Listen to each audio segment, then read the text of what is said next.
So welcome everyone. So today with us in this mechanics material talk, Professor Itai from University of Sydney.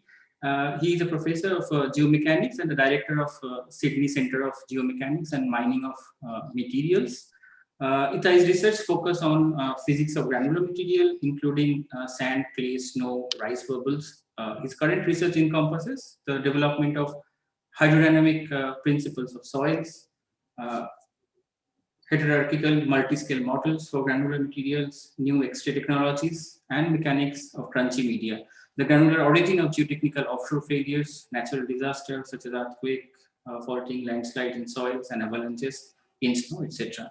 So I welcome Itai, and I'm thankful he is agreeing this talk. So Itai, it's with you. You can go ahead. So all the question and answer we'll take at the end of the. Okay, great. I'm not going to see anyone because of the way I forgot to turn it on something, but that is fine. So anyway, I will take question after, right? Or yes. If you want me to take in the middle, that's also fine. But then I'll have to kind of be let know that there is a question. Yes, I agree. So better just to keep on going. Okay. First of all, it's great pleasure. I mean, I was always hoping to come and visit Argia. I guess in coronavirus, that's you know, the best we can hope for. So it's all kind of bringing us all together. So I do actually hope to see some people's faces after, so I could know. I will work out who I spoke with. It would be nice to see right now, of course. So thank you, Argia. Thank you so much for the invitation, for organizing this. Very, very glad and honored. So yes, as Argia mentioned, not I, but my group that I lead actually, but we are doing many different things with granular material, with solid materials, fractures, and so on, which I've heard that there is a lot of interest.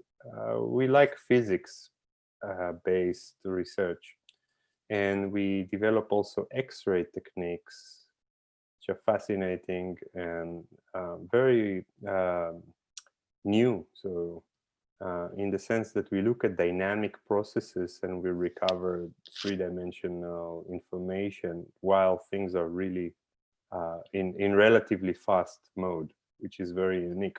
But today I've decided to basically punish myself a little bit because I wanted to get back to sort of like more the mathematical side of things, given this webinar series. And this is a hydrodynamic modeling of sand. Now, hydrodynamic, just a brief point here. Hydrodynamic is an approach for, if you want, for continuum mechanics.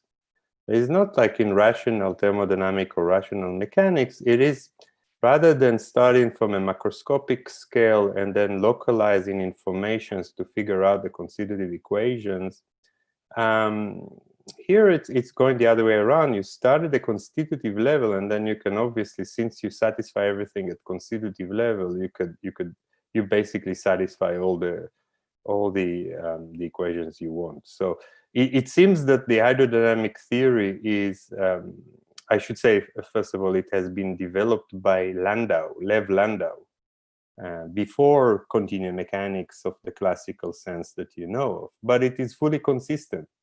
But at the same, with classical thermodynamics like Gertin, Coleman, and so on, you find full equivalence. But I find myself to like that more now after working with it several years, because it reveals new things that were very hard for me to think in the other approach. So I'm going to show you how we apply that work to sand, that type of hydrodynamic approach. Hydrodynamic sounds like water, doesn't necessarily mean that there is water. It is just the name that Landau gave for that approach. Okay, so the thanks go first of all to my current PhD student Ibrahim Alai. That one section he actually triggered this entire talk, and I felt that I should finally present his work, which is outstanding, I think. Benji colleague from Sydney University that co-supervised with me, Brahim, and we worked together on many other problems. Mario Liu, who is the basically the genius that propelled this hydrodynamics to SEN, and I'm actually moving forward with this. And Agia and Alessandro, you will see Agia. We will have some of your results here, a little bit. So, all right. So, how are we going to attack the talk? So, we start with the thought experiments to just warm up and get a feel, and we'll go to the heavy core hydrodynamics. So, I tried my best to make it simple, but it is simple. Once you get used to it, for me, it's simple. And then some example of models without getting too much detail, just jumping around. So let's start with the thought experiment. So the idea when we want to do hydrodynamics is to recognize what are the right state variables. There is nothing special here. We do that in continuum mechanics. We need to identify state variables. Unfortunately, there's a lot of confusion in all fields of mechanics, I find, in determining correctly state variable.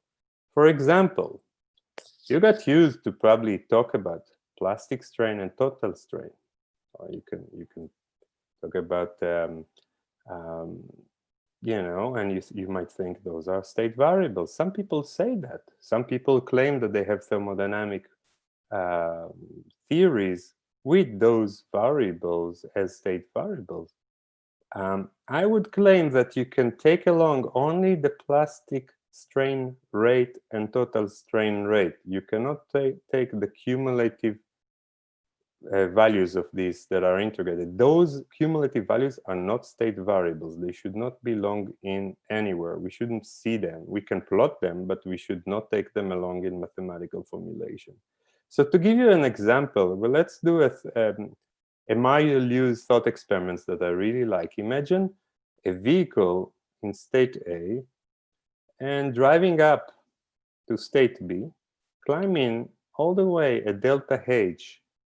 Unfortunately, that day there was very heavy snow, and it seems that the wheels constantly slipped, but we have no clue how much they slipped. They might have slipped a lot, they might have slipped a little bit. We don't know that. We didn't calculate the amount of slip of the wheels. The question, can we actually calculate the amount of potential energy that was gained?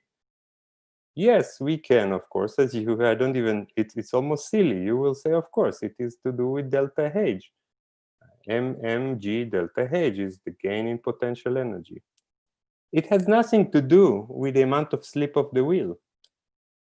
It doesn't relate to the plasticity of the wheel. It doesn't relate to how much the wheel could have spun much longer distance than the actual track along, right? And so we can't take plasticity. We can't take the whole length of the spinning of the wheel here along to calculate potential energy.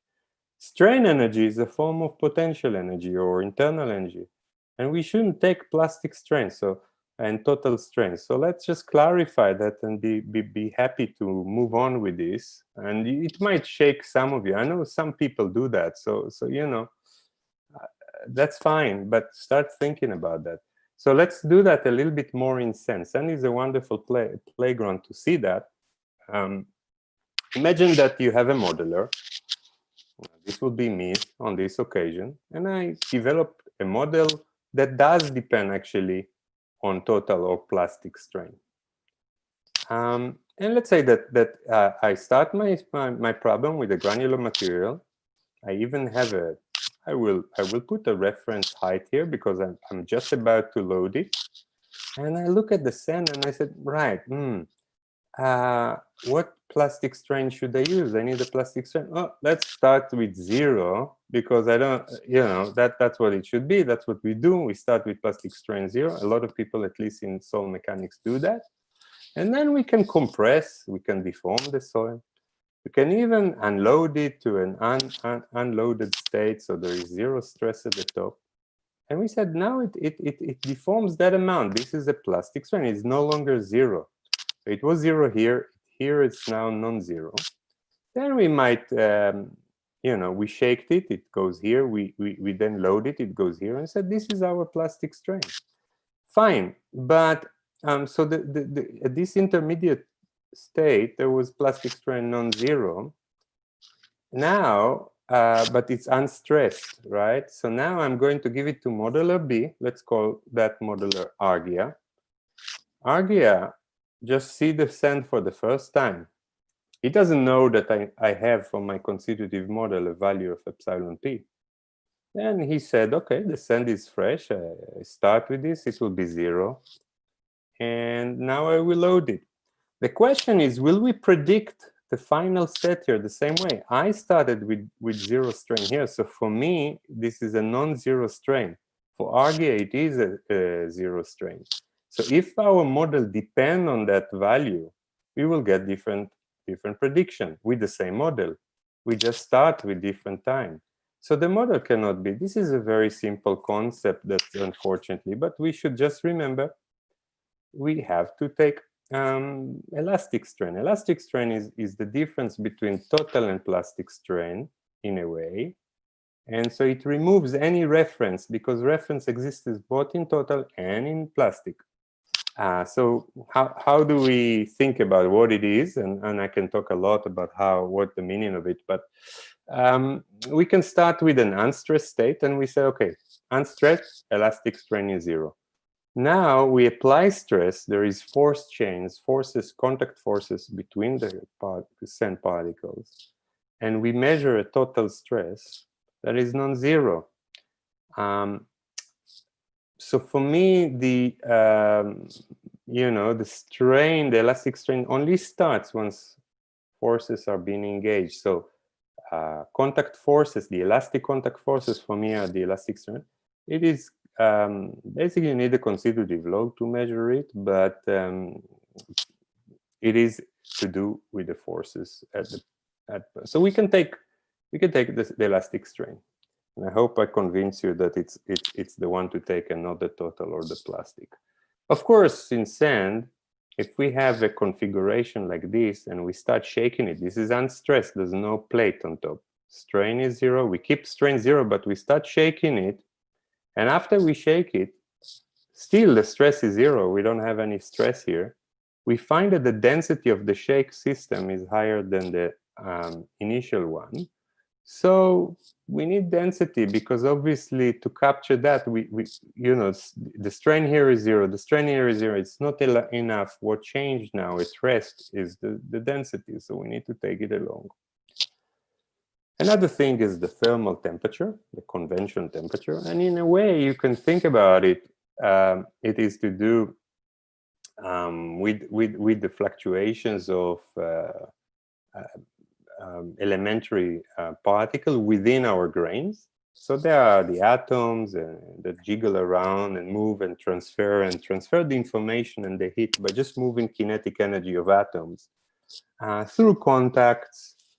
And sometimes they might even move atoms in the air, and they move the heat, so to speak. From a 0 temperature, they don't move. If we apply some heat, they start jiggle around. The atoms just basically bounce each other and transfer the energy in this way. And so we need to take this temperature along, especially when we have effect on the mechanics. I mean, if we want to do heat transfer, we need to take it along. If we have thermal expansion, yeah. And so in a formulation, we always need that. It might not have big effects on mechanics, but we need to take the thermal temperature. But we also need to take something that we call granular temperature. Besides the jiggling of the grain of the atoms within the grain themselves can jiggle. So even that it is, so we can measure it in so much the same way, or the measurability of granular temperature is a tricky one. I'll get to it later. But we definitely understand that there is kinetic energy for the grains as they move in a fluctuation motion away from the mean.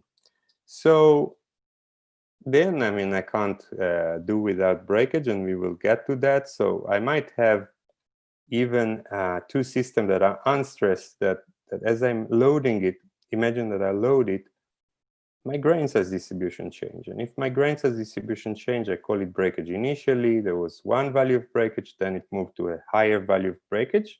What do I mean by the value of breakage? That's a theory I did some time ago, and that you know, people do great work, including Argia here, and push it forward. So essentially, I can always have a state. It doesn't really matter now. This is not the focus of today, but essentially, it is a measure of the grain size distribution of my sand.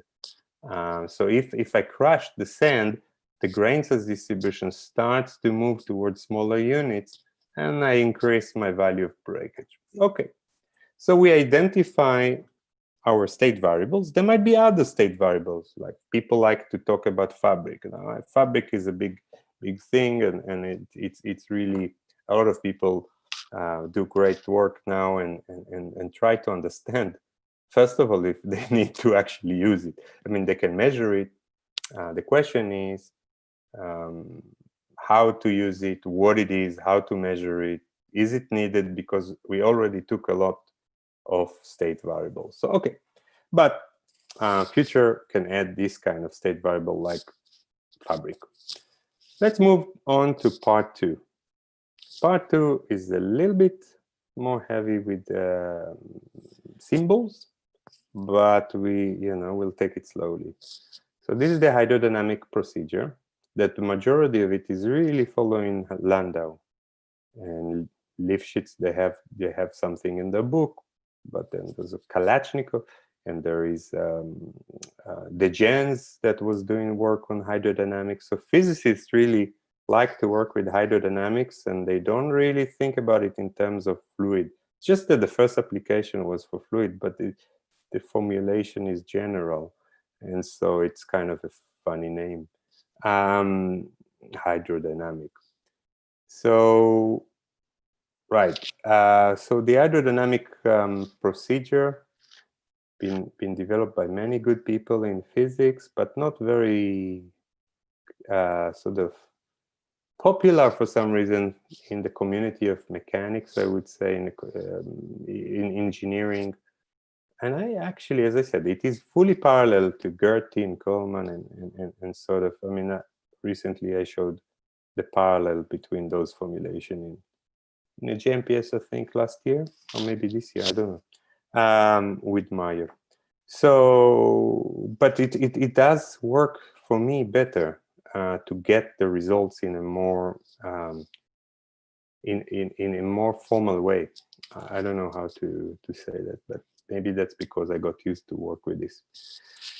So the way we work with hydrodynamic, we have to start with the conserved energy density. Conserved energy density is basically the internal energy plus the kinetic energy. And so it is a function of all the state variables we so identified, plus the momentum. So what do we have here? We have the density that we talked about from before. We have identified the elastic strain. We talked about thermal temperature, but for now, we need to put the entropy, which is the conjugate for the, it's the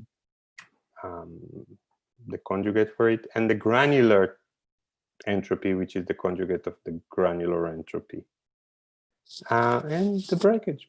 So this is our conserved energy. It is also a function of, oops, this is not density. This is, I will do that because this is too important. This is too important. This is momentum density. You see, everything is live here. This is the momentum density.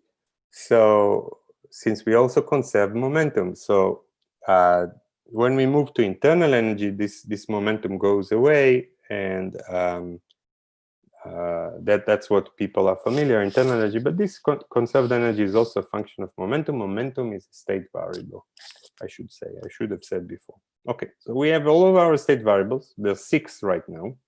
Momentum is definitely 1. Because I tried to fit the page with nice big font, I'll leave breakage for later. It's not really important. We focus with system that does no crashing right now, and later we'll bring on crashing. So we have now 5 state variables and the conserved energy as well, which is also a kind of a variable. Each of those, yeah, but the momentum also have a conjugate, and don't show it here, which is the velocity. No, I do show. So what did I skip? Oh, the granular, yeah, right. So we have 5, and I only show you 4 out of these 5 right now. So I'm going to show you what happens, everything beside that, because Landau was dealing with the first 4 here. So here we go. So that's what Landau did, and we just have definition, the energy conjugates. It's basically a definition. Nothing here is new. The temperature is the conjugate of the entropy. So conserved energy differentiated with entropy.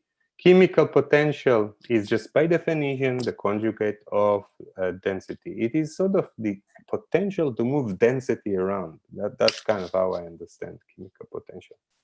The velocity is the conjugate of momentum. This is from the conserved energy. This is great. So we defined velocity now. The elastic stress, which is, people like to talk about stress straight away, but we will be more careful. Let's just call it elastic stress. Later we'll see if it helps, but it is a very big thing that is forgotten. A lot of the time what we do, we take the stress to be the conjugate of elastic strain, but it's actually, we're going to be a little bit more careful and call it elastic stress. So this is Landau. Nothing here is new. What Meyer Liu, my colleague, who is absolutely a genius and have had great ideas to bring in, and I took with my student Ibrahim some of them, not all of them, work with Meyer to learn this secret of the hydrodynamics, and we have the granular temperature is the conjugate of the granular entropy. Then we have our 5 conjugates for the 5 internal variables. We can then take the rate of the conserved energy, because we now have, so this is just the chain rule with the definition stated before. We can define, this was an energy per unit volume. We can convert it to per unit mass by just dividing by the density, right? So we just converted the energy from being per unit volume to per unit mass. And so these things just move into this. There's nothing very difficult. But what happened is that instead of mu, as we move to per mass, we can either work with mu, or we can actually get that thing here called the thermodynamic pressure. It is the conjugate of the energy per of the density, or 1 over density, from the energy per unit mass. So it's kind of interesting to see that they are related. They just relationship here is clear, but that serves very interesting physical role later on. So this is the thermodynamic pressure, and people in hydrodynamics know that of fluids know that very much, because they have equation of state for the fluid density, and they derive it in exactly this way. But for some reason, in soil, in sand, that hasn't been done before. Meyer took on and did some ideas here, and so now we follow the procedure. We understand those state variables. We understand their conjugates. We also understand the thermodynamic pressure. We need something to specify for each of them, and they will help us to close the system. We need some law per, so this is how it is. You add more state variable, you need more laws. That's the bin counting that I'm doing. So the first thing we are going to take is the first term, which is the conserved energy. Well, it's conserved, so we need to conserve it by the energy balance, or by the energy conservation. So we have the change in the energy is the flux in energy to our element in sort of Eulerian way, right? You get flux of energy. We don't know what it is now, the flux. The hydrodynamic approach will resolve it. And then we also have a gravitational force density, which is kind of something we have to take along. And this is very clear. So this is really the conservation law of energy. A lot of the time in the past, I used to do thermodynamics and start much later than that, we would state that work equal rate of work equal rate of free energy plus dissipation and so on. This is already results. We don't need work. I never said work. Work is not stated at all. I don't need work, and I can get the equation. Okay, so no work. The energy balance is the change in energy, is the flux coming in, and then the source from the outside. Then we have to do mass balance. So the change in the density, this is nothing special. Here is the advective part of we can use the material derivative and move either with. So conversion is easy from material to Eulerian. You can do that. What is nice when we convert it, this is the mass balance. So this is the change in the fluxes equals 0. We can rearrange that to material derivative, and then we can identify that if we go with material, we also need to take along something to do. We identify the gradient of velocity, or the trace of it is the volumetric strain rate, which in solid mechanics we take positive in compression.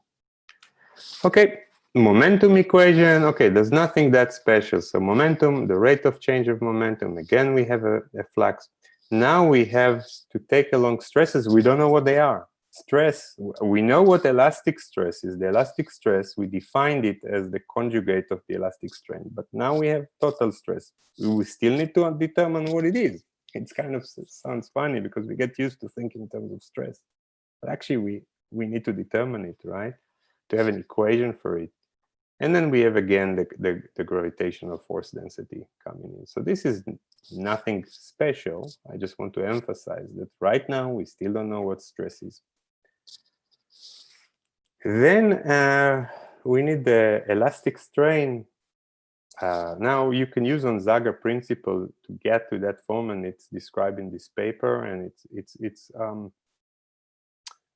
taking a rigid body motion of the elastic strain. So if you think about those force networks that you saw before, if I take the box and I turn it around, they all move as a rigid body like motion, and so this takes this along. If you don't turn it around in the lab, that would be 0. And what you will see is that the rate of change of the elastic strain is a total strain rate, which is simply the symmetric part of the deformation gradients. You have here the spin tensor. And then we add something we don't know. We relax the total strain rate. We do a balance of elastic strain. So it looks so familiar, of course, because normally you don't have that. But in large deformation, people do take it in various forms. There's different. Some people take similar forms. This seems to be very, very. You could use different things, but at the end of the day, this seems to, within the hydrodynamic, to lend itself to a very elegant result. Okay, entropy balance. So change of entropy. This time has to be, we have the advective parts of the entropy coming in out of the box, and then we have fluxes of entropy, which we need to determine. This serves the same as the fluxes of momentum, which is the stress. If you want, stress is a flux of momentum, and this is the flux of entropy. Then we have a source term, which is, we will call it mechanical dissipation. Now, there's reasons for everything. I won't go on the temperature. So this is our entropy equation. Again, nothing new, and we want to have the total, the thermal entropy to be positive. The temperature is defined positive. And so this is the entropy balance. Nothing is new. Then it looks naive. We just take granular entropy, because remember, we have this jiggling of the grains, and they have their states, which there is some distributions there. And so one can hope there is an entropy, granular entropy, and there is still active research to determine what the granular temperature or entropy is. And I'll touch it later. I told you I will get to it. So very similar. I just added the, what is it, purple G's here to say granular. It's exactly as this. without, which is the thermal. Same thing. Now, I'm skipping the details. I was like starting to put them, and I said, right, okay, that would be, we have all those equations, right? All those equations I showed you from here to here to here to here to here. Plus, we have rigid body motion of stresses. And then we do a lot of, this is the procedure. You can go and find it in my paper with Maya. It's well exhibited there, and soon with my student would be even more clear. It seems that after long and rigorous manipulations, you actually get what the meaning of the total stress is, or at least you replace the meaning of the total stress. It's convenient to replace it with a new term, which is, we can identify this. This is the thermodynamic pressure, which is the conjugate of the 1 over density from the energy per unit mass. This is the elastic stress, which is the conjugate of the elastic strain. And we replace the total stress with something else. It seems to, it's just a definition again. And we carry that, we continue the food processor of the hydrodynamic. We carry it, we recover the energy flux. Everything that I told you that we don't know, we can recover from the process. It's just taking the equation and manipulate it in algebraically with the rigid body motion conditions. And after you do all of that, you end up with the fact, remember, R was the thermal dissipation, Rg was the granular dissipation. You come what the hydrodynamic theory or procedure does, it shows you that together they should be positive as well. This is rationale as well. And they sum up essentially largely two terms here. Dissipation by fluxes. So this is the heat flux times the gradient of temperature. So this is normal. We're used to see this.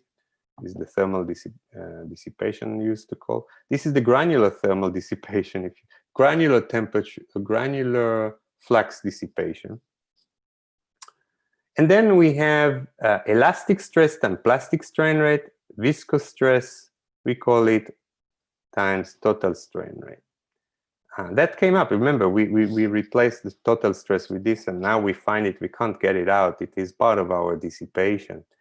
And a lot of the time, just to, if you work with the different thermodynamics, just to give you a heads up, a lot of the time you don't think about it as in terms of elastic stress. You think about it in terms of total stress. You normally don't have that term. And then you have total stress and plastic strain rate. But here it's a little bit more careful. And you will see soon. So this together, all of this needs to be positive. Now, next thing is the concept of two-stage irreversibility, the Jiang and Liu. So what we did, we took it further with the brain and basically recalibrated the system so that it actually get very pleasant results, unlike previous results. So the total dissipation here, now the question is, all of it needs to be positive. But, and all of the R, the thermal dissipation from second law of thermodynamics must be positive. But Rg doesn't have to be positive. It can be a sink that basically take heat rather than, but eventually, so because what happened is that you first have the degrees of freedoms of the grains and they move around and then they can settle, but then the atoms inside can still jiggle around. Imagine there's more degrees of freedom than just the grains. Each grain has inside of it 10 to the 20 numbers of atoms, right? And they all jiggle around and they have a lot of degrees of freedom. So it takes them much longer to settle and relax. You know, and in fact, in ambient temperature, there always something is pushing them around. They never relax, the atoms. So what happened is that the grains can really quickly get to sort of like a pseudo equilibrium, but they still move on the atoms, and it takes time. So they are kind of like a sink, and basically that means that Rg doesn't have to be non-negative, but together they are non-negative. And so we have that sort of sink source term between the two, which is a concept which I find very, very important. What comes out, if we go back to this, it is actually, the elastic stress is actually an effective stress if you look at it carefully. If you are familiar with solid mechanics, you know that we define the effective stress as a total stress minus some sort of pressure, water pressure in saturated cases, right? Here we also have the viscous stress. This is, we need to resolve. I remind you that the viscous stress is here part of the dissipation. So in order to get rid of that and make it positive so we don't have to have a problem, to a first order, this is proportional to epsilon dot. Then this is epsilon dot square, which is always positive because epsilon dot can change sign. So think about that as proportional to epsilon dot.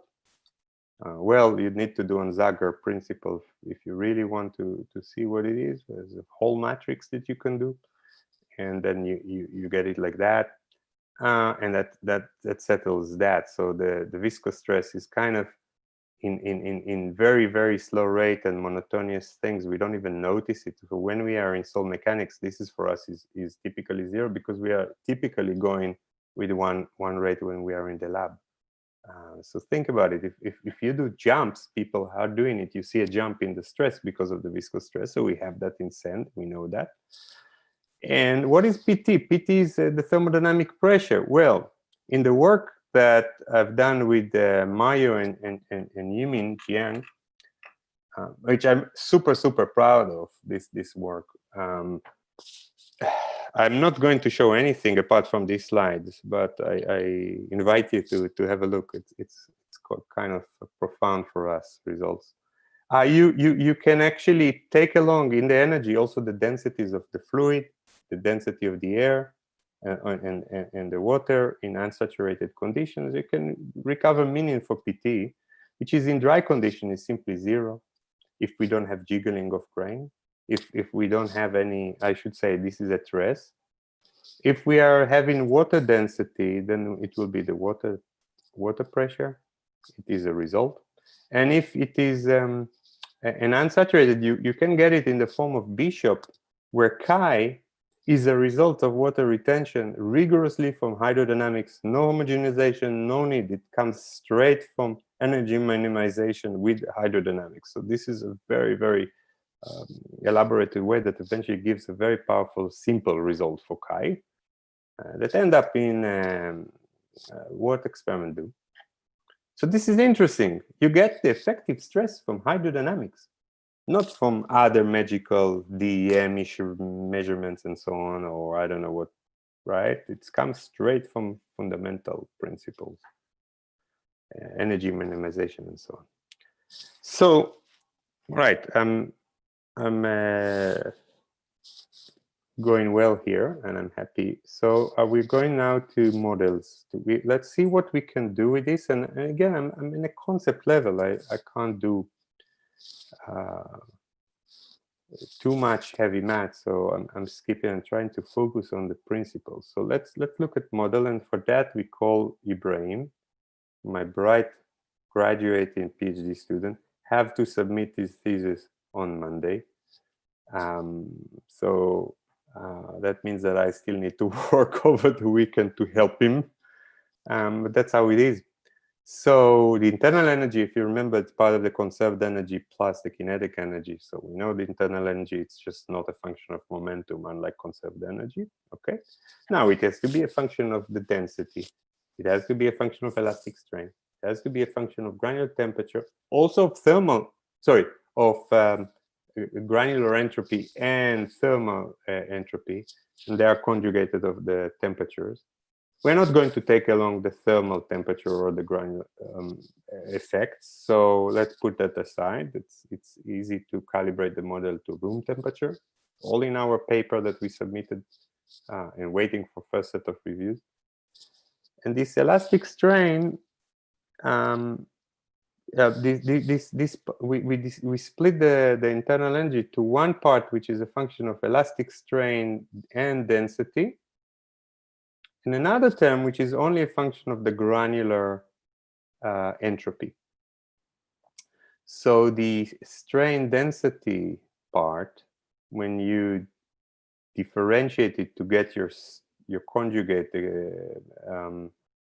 elastic stress, and then you differentiate again, you can find the stiffness matrix, all the things that Argia would know, and we get the right pressure dependence if we want to. But what's nice is that we take along also the density. I'm not showing it to you, so it brings it in, and that's becoming like solid fraction to the power 3/2, which is, when you, if you would plot it for all experimental results, people come with really, in the past, well, in the 60s and whatever, came with really weird, ugly equation for the stiffness dependence on density or void ratio.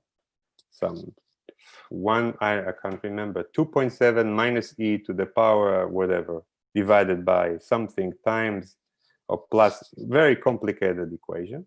This is very simple, much simpler. And for the, you can try the experimental results that people have done that determine the complicated version. This is the same. It is really the same. So this is our stiffness is agreeing with experiments, so we can do that. The granular part, we choose it in a novel way. We choose it so that it will allow us to understand what this is. Now I'm coming back to what I told you, that I'm coming back to what is TG. Well, it's not so much the measurability, it's the replacement of TG. So the way we are choosing it is, and the way we choose our granular heat equation is such that the thermodynamic pressure ends up being in this system, well, at TG square. And just how it is. Now, we don't know what necessarily TG is, other than it relates to the jiggling of the grain, as I was mentioning. No one actually have a clue what is the right definition. What people do measure is kinetic pressure. They measure kinetic pressure. This is a simple definition, but it's not necessarily equipartition and all those thermodynamics, statistical thermodynamics requirement from temperature that you have in gas, only in gas. What you do, you can measure the square root of the sum of squares of the fluctuating velocities times the density, and which is kind of fluctuating kinetic energy, and that's called kinetic pressure. And it is shown, you know, like in turbulence derivation, it can be shown that the total stress that you can measure is a sum of elastic stress, which is coming from forces I mentioned before, plus the kinetic pressure, which come from those fluctuations of the kinetic energy. So this is results that can come not just from hydrodynamic, but in other forms of like turbulence, spatiotemporal derivation. So what happened is, since our PT was replaced by TG square, well, and since what I told you, that it is actually also PE plus PK, the kinetic pressure which people measure, now I don't need to worry about TG, and I can replace everything with kinetic pressure, and I can have an evolution equation for kinetic pressure. Now I'm not going into it. It is all going to be in Ibrahim's work that I really hope. It's been a while and we haven't heard. So putting down PK or TG aside, if we have an internal energy, which is a function of density and elastic strain, for mass balance, we can have the rate of mass, and it's related to the volumetric strain rate. The total elastic strain rate in the absence of rigid body rotation that you saw before is a function of the total strain rate minus plastic strain rate, which itself must be a function of the state variables and the rate. And we need an evolution equation that satisfies the dissipation, which I haven't yet told you, but it's easy. At steady state, the point is, though, that everything, all the internal variables at steady state are always going to be fixed. They're not going to change, all of them. So the density is going to not change. And so that means the volumetric strain rate doesn't change. And also the elastic strain rate doesn't change. But since this doesn't change, it means, sorry, it means that, what have I done here? Yeah, it means that since the volumetric part is 0 here, it means that we have, this is sort of like an equation, since this is a function of the strain, of the state variables and the strain rate, and this is the strain rate, all of that is a function of the state variable and the strain rate. So it's all a function of those things. So this if I solve that, I might have an analytic expressions once I decide what this is. I can go to small strain rate and I will take it along to ask myself a question about critical state in a second. But remember that the total stress is also the elastic stress plus the thermodynamic pressure itself being a function of the state variable. So everything here, I can replace everything, and I can find that the elastic strain from this at steady state condition, at steady state, that means that I continuously shear, not changing any velocity. I'm just inspecting what that theory tells me.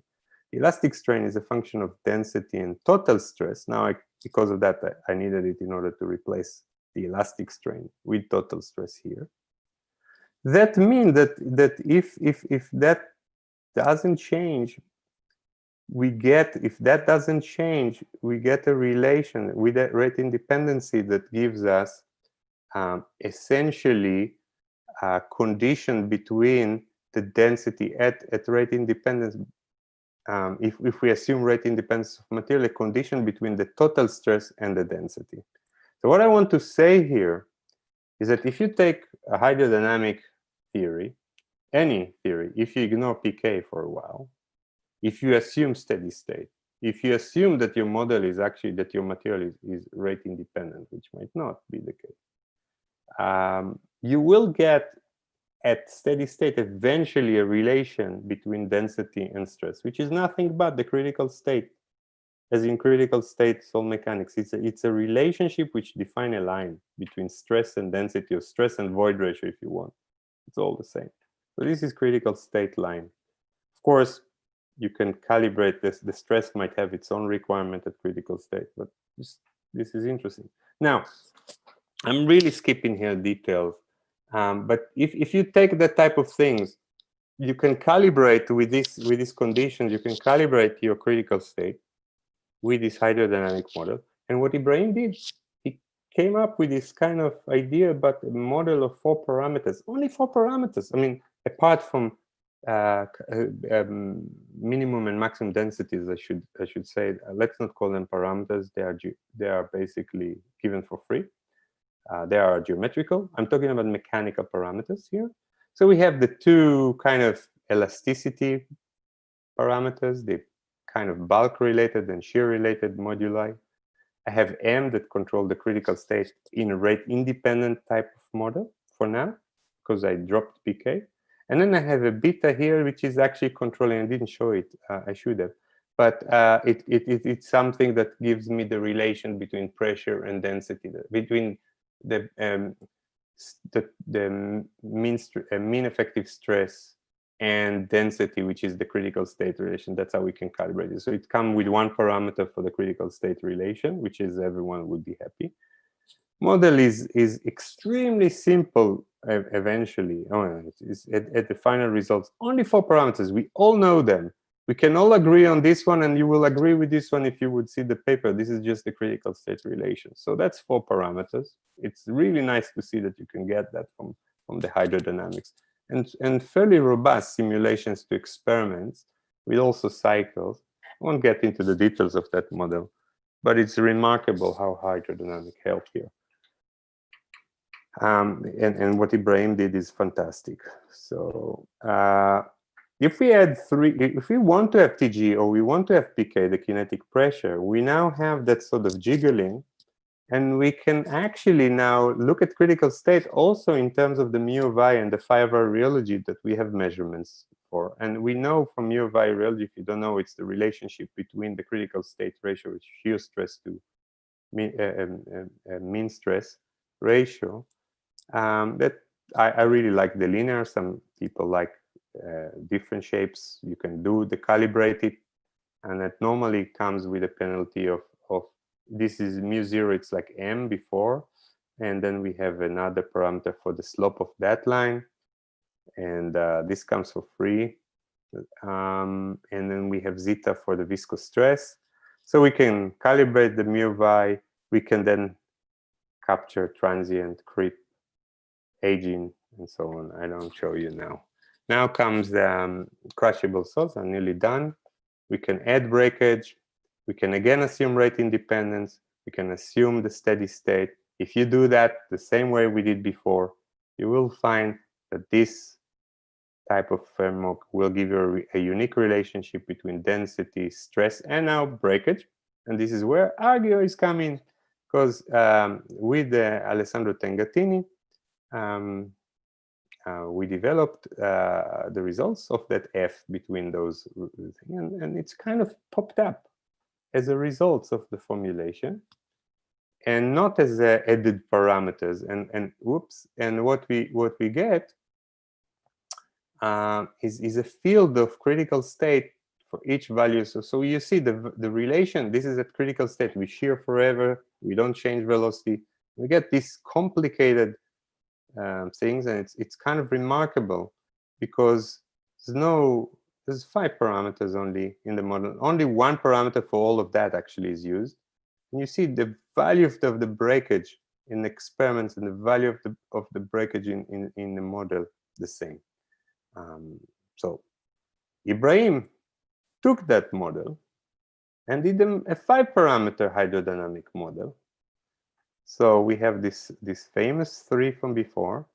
We have EC, the critical breakage energy, which is by now a lot of people use it, and for me it's a very physical constant connected to maximum grain size, but it is very understandable. And then we have a dilator, and this controls the critical state relation between pressure and density again. So what's nice here, and as in relation to previous model, unlike previous models, is that we can really do cycles. This is isotropic compression cycles. This is at low stress. You could do also at high stress where you start getting breakage. So this is have no breakage, by the way, at that stage. And you could see it's like you could do this kind of compression. You start compacting because of the of the rearrangements of the grain. And yeah, it's similar results in underage here. And you can do cyclic loads, and it's still thing to do, but with 5 parameters that are so well accepted, I'm happy. So that's it. The summary is that we looked at hydrodynamic. It's a cool thing to learn, and we applied for SEN, and we extended it for SEN. We have developed various concepts, including and introduced the ideas of granular temperature and breakage that are specific to SEN. Using that, we uncovered physical properties like the kinetic pressure, which is a real thing, effective stress, which we are familiar from Tatsagi, but here it's more generalized in the sense. Critical state is a result of that. And rheology, the mu of I, phi of I, as all coming up. And what's nice here is that in our approach, in Ibrahim and Benji and my approach, our approach is to use a minimum of set of physical parameters. And unlike previous hydrodynamic results, we only have 4 or 5. I mean, really understandable. Everyone knows those constants, and none of them is new. We do not curve fit anything. And so this is basically it. And it was a pleasure to talk to myself for the last, what, 15, I don't know how long. Okay, thanks, Itay. Thanks a lot for a talk. I certainly have a couple of questions, but let us take from the other audience. So those who have questions, please, you can directly write it down in this question answer box. I can read them out. If you have anything. If I can see it, that will also be nice. Yeah. Let me see.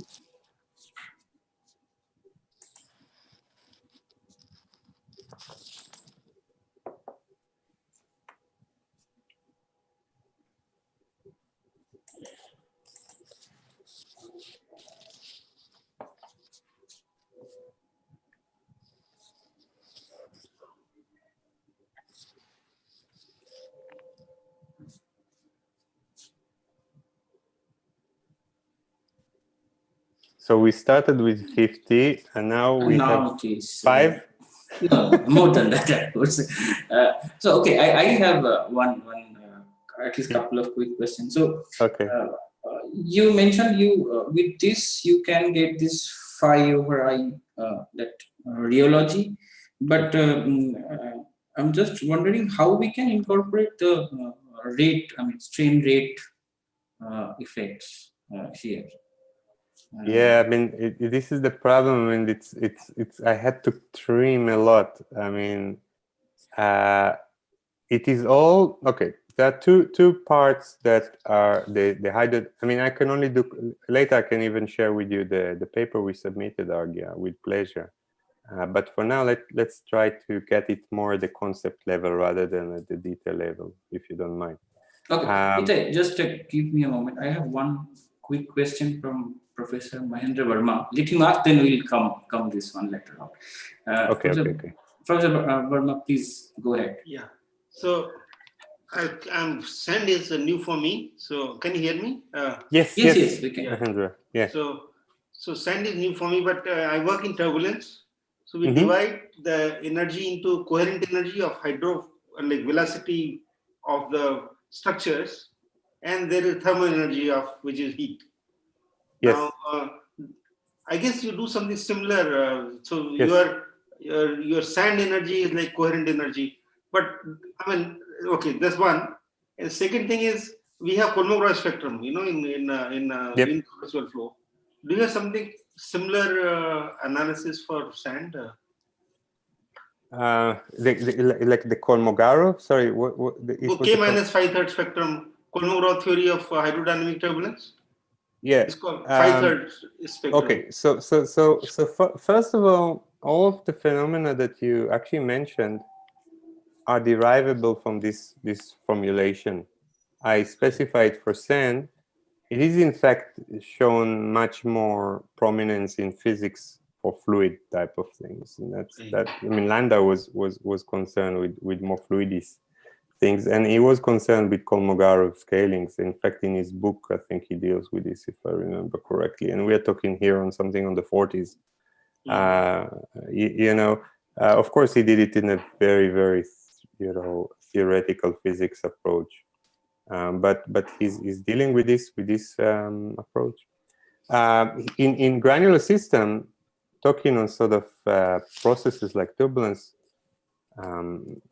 When you shear granular materials, so rather than vortices at a micro scale in the fluid that and your viscosity here, you also have viscosity, right? I showed viscosity. Yeah, sure. But I guess we also have the diffusion of the granular temperature, which is not just the diffusion of the heat, which gives another scales, which gives what we call sometimes granulance. And I believe it's there.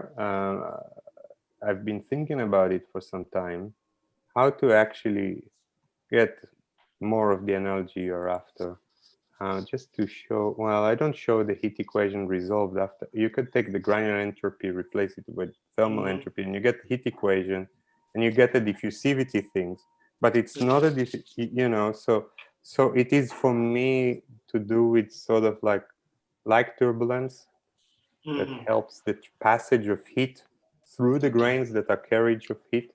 Does that help? Well, so what we call in hydrodynamics is a cascade of energy from large scale goes from intermediate scale to small scales, and that goes into heat. Yep. So granular, for example, I would say that when you shake up, there are structures at large scales, even in sand. Yeah, absolutely. Sandstorm, and that is going down finally to when it settles down. It does go down, and actually I had a paper, an entirely different approach with discrete particles on that. The finer scale, though, in granular material, if you think about it, is the grain. Where you, in fluid, you go down to really small scales. We go down and you get clusters of grains moving around. But at the end, there's only one grain rotating, and let's call it turbulence, if you don't mind, because it's rotating. And then I don't have smaller grain within the grain. It's not like atoms that, it's not like in fluid that you can go down and further and further and further. Then that's the thing about two-stage irreversibility I was kind of throwing here, is that information, I mean, those they need to move that motion. It will move to atoms down in the lower scale. So that's the passage from heat from the two. We have two scales, right? You're in fluid have one scale typically in terms of atomistic scale. We have atomistic scale and grain scale. So it's more complicated actually. Okay. Much more complicated.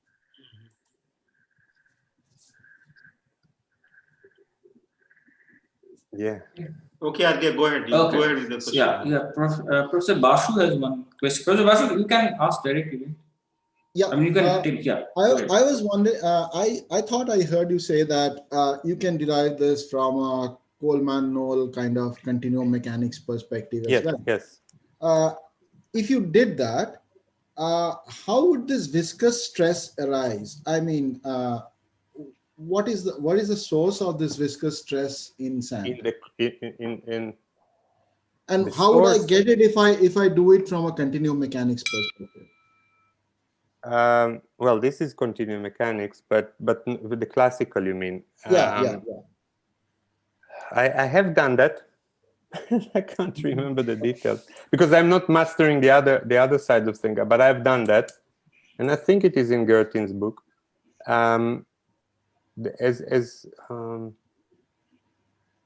You need to take along quite often people don't take along density variation, because a lot of the continuum mechanics, just to see the difficulty in transferring between the two, a lot of continuum mechanics is done where there is no density dependence on energy, like we do on elastic strain or in Right. temperature. And but of course every solid has some defects and have density effect also there. But if you don't take the density, you don't notice that there is a thermodynamic pressure, because you don't have to differentiate. There's no density dependence, so there's no density. You know, in sand you always have density problem, right? So when you do regular continuum mechanics, sometimes a lot of the terms you don't see them, and that's the beauty about hydrodynamic is that it helped a very natural way of taking them along. Then you have to think about it in different way, and there's a ways. I showed in a paper with Mario in GMPS the equivalence, because what troubled us was actually the concept of work, and we showed that at the end of the day, everything there is a full agreement in simple systems, right? Once you go to these systems, it became advantageous to use that. But it's not to say that the other approach cannot resolve it. I think it can, but you need more imagination. At least I need more imagination if I think from the other approach. I guess it's what you get used to. And yeah, I got used to this, but then how your question is perfectly relevant. I think I did it, and it's possible, but it's more difficult, you know, for me. I don't know. It's fully equivalent, because at the end of the day we are dealing with reality, and we better I'll try and pick up your paper. Yeah, thanks. Yep. Yeah, no worries, Sumi. Thanks so much for organizing everything as well. I have one more. I have one more question. Go ahead. One more question from Mukesh, and he said that you have 5 state variables. There can be other variable, for example, as you mentioned earlier, like fabric, particle shape. How we can account those? Well, first of all, fabric. I personally haven't yet accounted in hydrodynamics, but conceptually it's the same way. You just like we account for breakage, Argia. The other one, grain shape, I'm actually working on submitting a paper with with someone called Giuseppe Buscarnera on exactly that, to take shape into the breakage part of things, and it's quite interesting. You get really nice results, and we're very happy. Yeah, I mean, generally the point is that you can have increased the list, and then you need to come up with this. That's constitutive, right? Choices. You need to do first of all the the general balance. So if I look, yes. right? And then I follow it up, and then it shows itself in the dissipation. At the end of the day, once I make my decisions from physical understanding of the system, I resolve the dissipation. And for example, here we have those kind of terms. If I have breakage, for example, I have additional term, which is EBB dot. If I have fabric, it depends on what I specify. If you follow the hydrodynamic procedure, it tells you. It's a bit more organized than previous thermodynamic formulation we used, Argia. So it sort of gets you on the right track sometimes. And then you basically, you find in breakage, we find once we have the evolution, we find it just resolves itself. It's a procedure, right? It is a procedure. That's how it is called, actually. It is a procedure. Okay. And coming back to that, my last question, I mean, regarding this rate, how you can put the okay, so again, strain rate. Yeah, and it is there, right? So I didn't put enough detail for you to examine the model, and I'm glad, as I said, I mean, of course, to show you what we submitted. There are two places to put rate. Where is it? One is the fact that we have SG, which translate to TG, which translate to PK.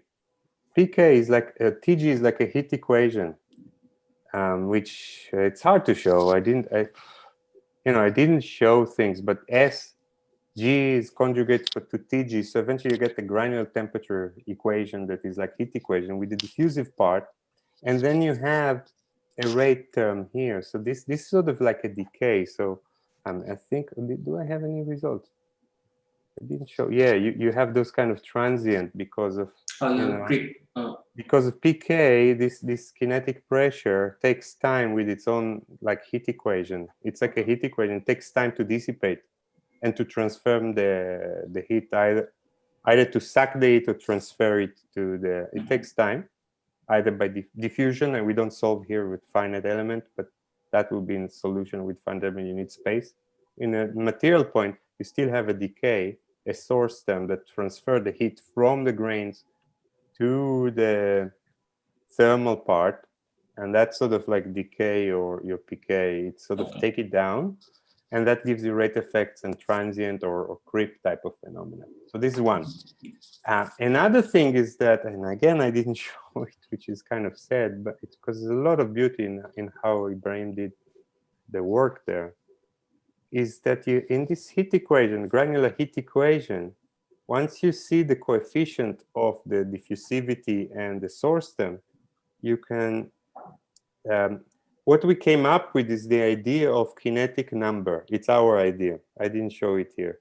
And so from the kinetic pressure, you can actually, we set up so that it has this in steady state. You examine the steady state, it end up that it is ending up like the inertial number, the classical, but it's not the inertial number. And since we know what the inertial number is, the mu y, we could calibrate the mu y. I mean, we just get that. That's from simulation. It is. So you sort of work on PK to end up something that we are familiar that looks like I, because there's observation and we can use this in observation. Okay? But then it's richer than I because it has its own dynamic because of this kind of long decay, so creep and things. So it's a number which is much more general than the inertial number, yet it is the inertial number in steady state, if that makes sense. So the inertial number, if I stop shearing, it's zero. But here, if I stop shearing, I still have PK. It takes time for, you see it here, it takes time for PK to decay. So it means that the kinetic number, which used to be the inertial number at steady state, now decays slowly and I get that makes sense. Yeah, I'm sorry, I didn't put enough detail to be more effective. Okay. And then there is the viscous stress, which Mahendra was also pointing. And the viscous stress is this. When you see, I think, isostat or in this, right? So what happened is that when you make a rapid change in the strain rate, so for example, from 0.01 to this, that jump is calibrated by the zeta, by the parameter that is the viscous stress for us is the zeta times strain rate, and then it jumps whenever we do strain rate changes, and you know that, and we can calibrate it. There's nothing. Essentially, it's like a Kelvin-Voigt system where you have the hydrodynamic plus a viscous stress, which sort of sum up together. It is like that. Okay, thank you. If there anybody have any other question? Normally, I do things more digestible. This is a tough one, hydrodynamic, I know. It seems not. If there is no other question, then I must thank Professor Enough for his time. It's already, how much it is? 12:45. 12:45, so it's too late. So thank you, Vijay. Thanks a lot. After a long time, I see you. After almost a year, last year we met. Yeah, it's sad. I'm glad to see you very much now, and hopefully one day I could see you all in India. Yeah, sure. I would love that. Yeah. And the same, I mean, Age, you promised that you will come to Sydney. Yeah, sure. We love to host you here. Okay. Ratna, I see in Sydney from time to time. Okay. Yeah. Okay, thanks a lot, and then we are great to catch up. Yeah, get to catch up you to ending this talk. Thanks so much. Yeah. Thank you so much, Professor Basu. Yeah, Professor Basu, I'm ending this one. Yeah. Thank you. Thanks.